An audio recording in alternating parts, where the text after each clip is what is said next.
Good morning. It is my pleasure today to come and talk to you about telecommunication, ICTs and digital transformation and what International Telecommunication Union is doing about it in Asia Pacific.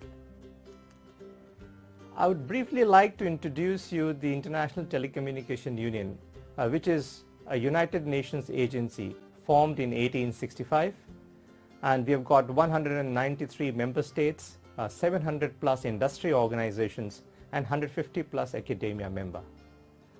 The work of the ITU is divided into three different sectors. One that deals with ITU radio communication, basically responsible to coordinate radio frequency spectrum and assigning orbital slots for satellites. So you see, when you look at satellite communication, 4G, 5G, it's the ITU where the member states come together and decide on the future. The second is to deal with telecommunication and ICT standardization, which we call the ITU-T or ITU Standardization Unit. And the third part is the development unit, which the main aim being bridging the digital divide, building capacities and helping the country meet their goal. This is just to tell you where we are located, our physical offices, where we are. I come from the regional office, which is based in Bangkok. I am Ashish Narayan and I work as program coordinator there, and I'm responsible for human capacity building in the Asia Pacific region.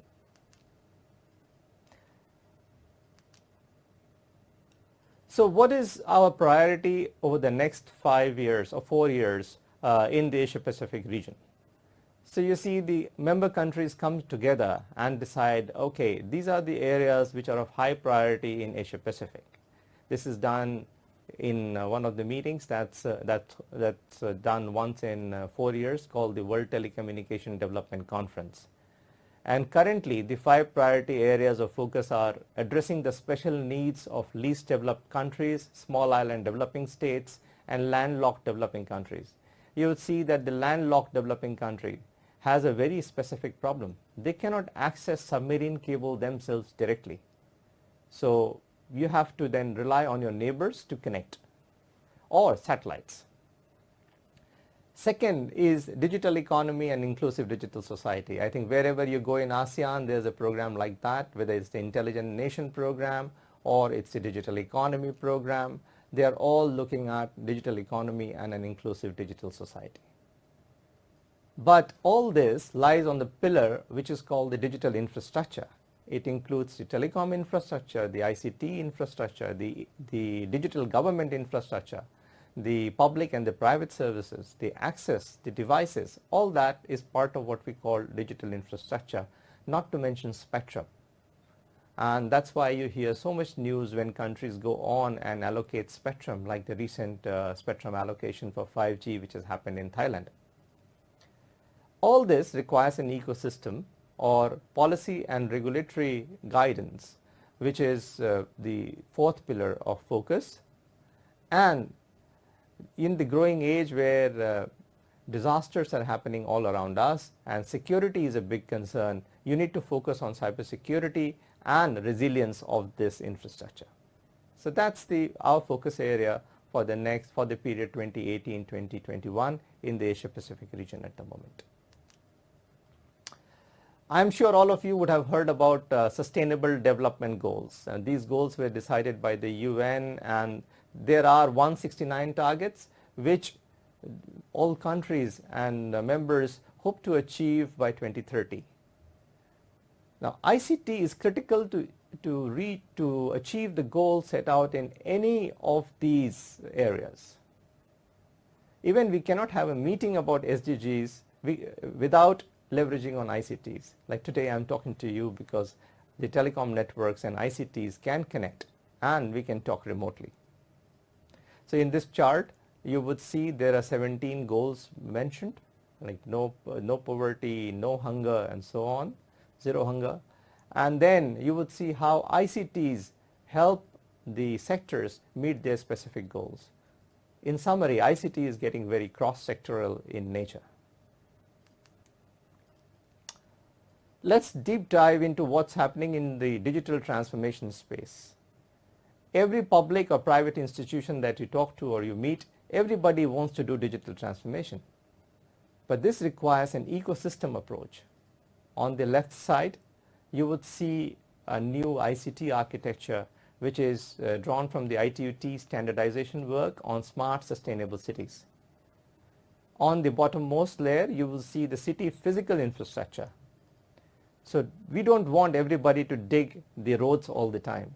So we want shared physical infrastructure on which the telecom network, the fibers, the sensors can also be deployed. Then there's a sensing layer. So different types of sensors, different types of devices are used in different sectors. Like electricity uses its own sensors, the agriculture uses its own sensors, there are satellite sensors. They all come together, and that's the sensing layer. On top of that is the network layer, where you've got what you popularly know like your mobile network, your fixed network, your optical fiber.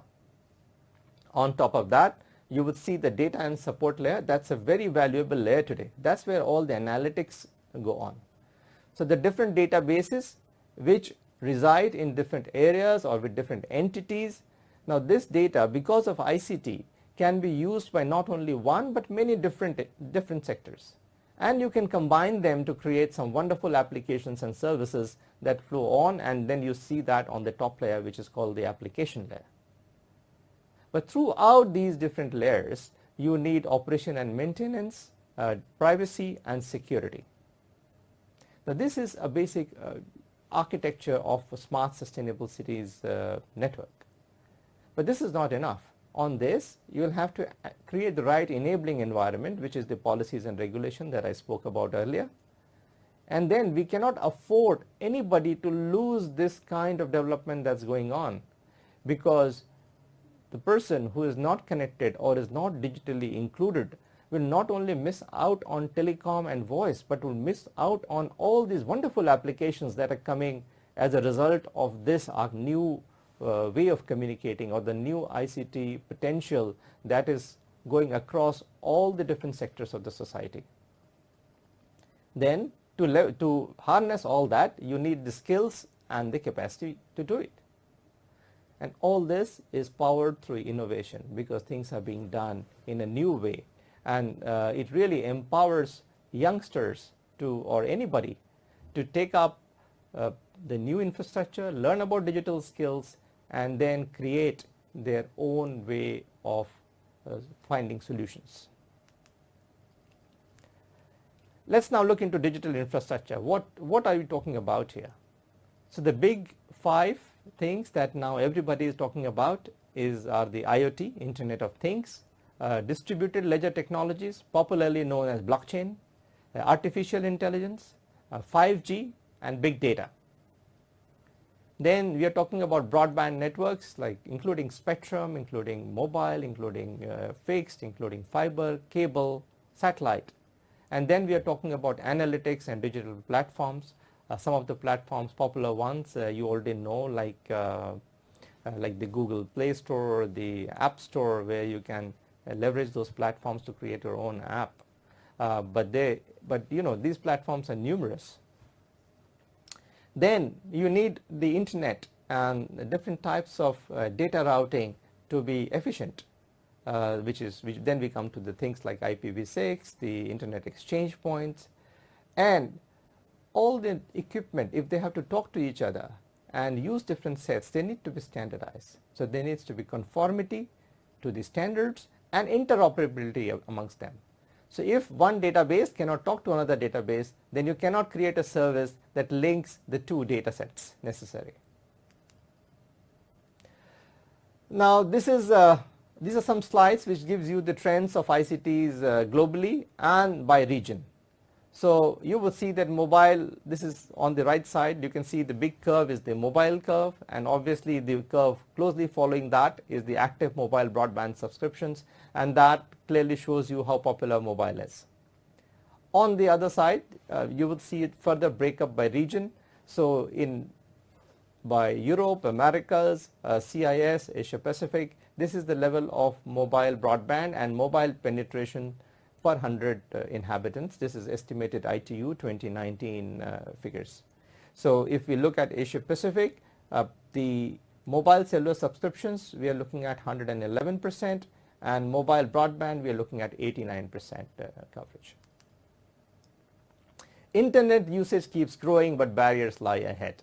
So an estimated 4.1 billion people are using the internet in 2019, reflecting a 5% increase compared with 2018. So one important thing to note here on the right side you would see is in recent years, though global growth rates are not as high as a decade ago, because some parts of the world are reaching saturation levels. Good news, almost the entire world population lives within reach of a mobile network. So, 97% of people actually have access to mobile network, if you can see that.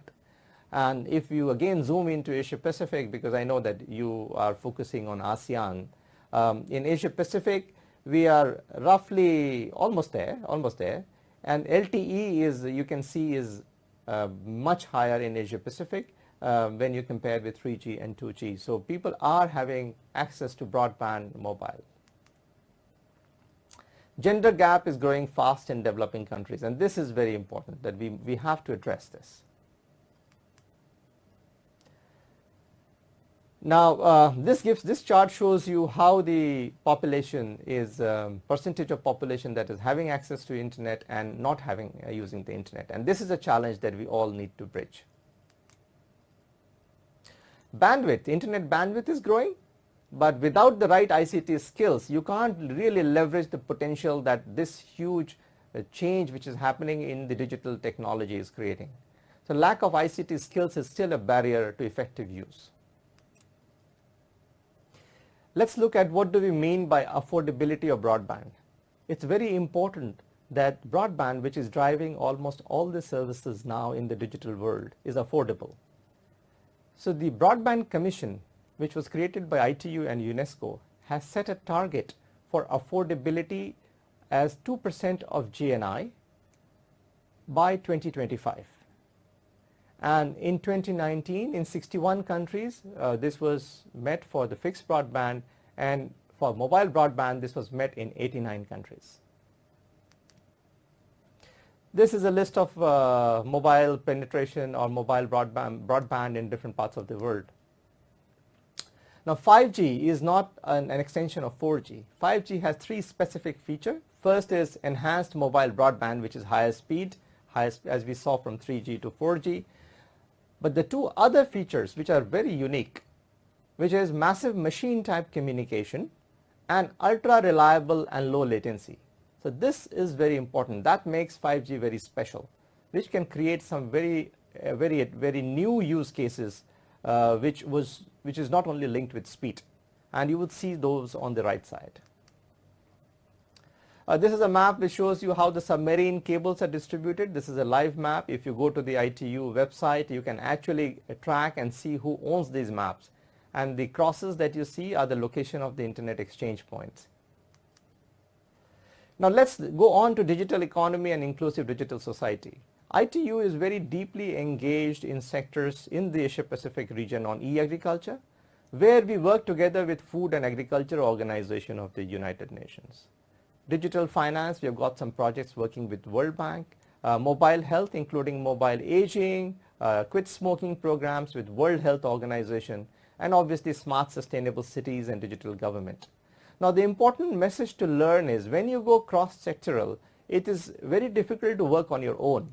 So we have to work with our counterparts in different organizations. It could be in the private sector, in the government, in UN agencies, as you can see. So whenever we work on digital agriculture, it's always an FAO ITU program together with the Ministry of Agriculture and the Ministry of ICT, telecom industry, the agriculture industry, to bring everybody together. So we have to evolve new ways of working together. Like you will see, now this is an example of how do you create a network that meets multiple SDGs, and we are looking at 3 use cases: agriculture, health, education. Now if you go down the chain, you will see that some of the ICT building blocks are common, and they can be used in different ways to create new applications and new services. I will get into what are the advantages of doing this.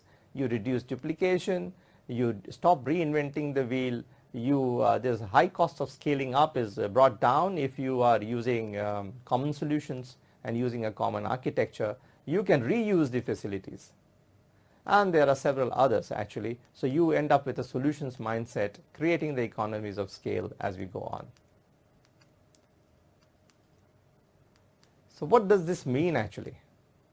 What are these ICT building blocks? And these are, like you need a registration system, whether you are in education, whether you create a service for health, or you create a service for agriculture or for government services, you need messaging, you need scheduling. So these common platforms, if they are created, then they can be used to serve all the sectors. This is how we are looking at using the ICT building blocks in developing infrastructure that can serve multiple SDGs.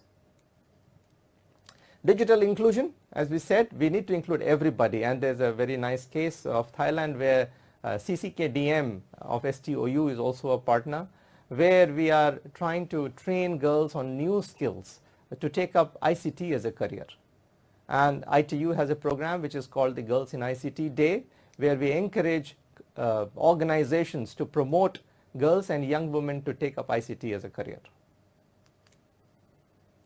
Policy regulation, I think we have already spoken about. And in the digital economy, the policy regulation issue is also complex. There are some policies which are managed by the telecom and ICT regulators, some which are managed by competition regulators, some which needs close collaboration. So we need to do cross-agency collaboration, which is a key. Security, trust, online safety are fundamental, and some of the elements which at ITU we are closely working are the national cybersecurity strategies of countries, the computer emergency response teams, cyber drills, and obviously child online protection. These networks have to be resilient, so we are looking at digital disaster mitigation and preparedness, including emergency telecom plan, building capacity, and actually providing equipment to countries when there is disaster. I think I've already spoken about human capacity building, where we work globally, regionally, sub-regionally, and also nationally. We have to move from a mindset of capacity building to digital skills, more and more digital skills. ITU runs Asia Pacific Centers of Excellence. There are 6 in this region, and we offer trainings in areas where there are gaps, where we really need to build on those. Let's zoom on to ASEAN. This is the last piece of my presentation. ASEAN has an ICT master plan 2020. ITU has very close relationship with ASEAN, and the vision of the ASEAN ICT master plan 2020 is to propel ASEAN towards a digitally enabled economy that is secure, sustainable, and transformative, and to enable an innovative, inclusive, and integrated ASEAN community. And you can see these are the pillars. And then there are 8 thrust areas: economic development and transformation, people integration and empowerment through ICT innovation, ICT infrastructure development, human capital development, ICT in the single market, new media and content, and information security and assurance. With ASEAN, we have an MOU, and you can see this in the last ministerial. We have been working with them to create a new framework for USO 2.0 and child online protection. Apart from countries, so for ASEAN, I think collaboration is very important between the countries. As you have seen, that globally this is a trend. Not only countries need to work together, because ICT doesn't stop at boundaries. It goes beyond boundaries, need cooperation, but even within a country, different stakeholders need to work together to create solutions leveraging on common digital infrastructure. Thank you very much, and thank you for listening to you. I remain at your disposal. If you have any questions, you can always contact me. Thank you and good day.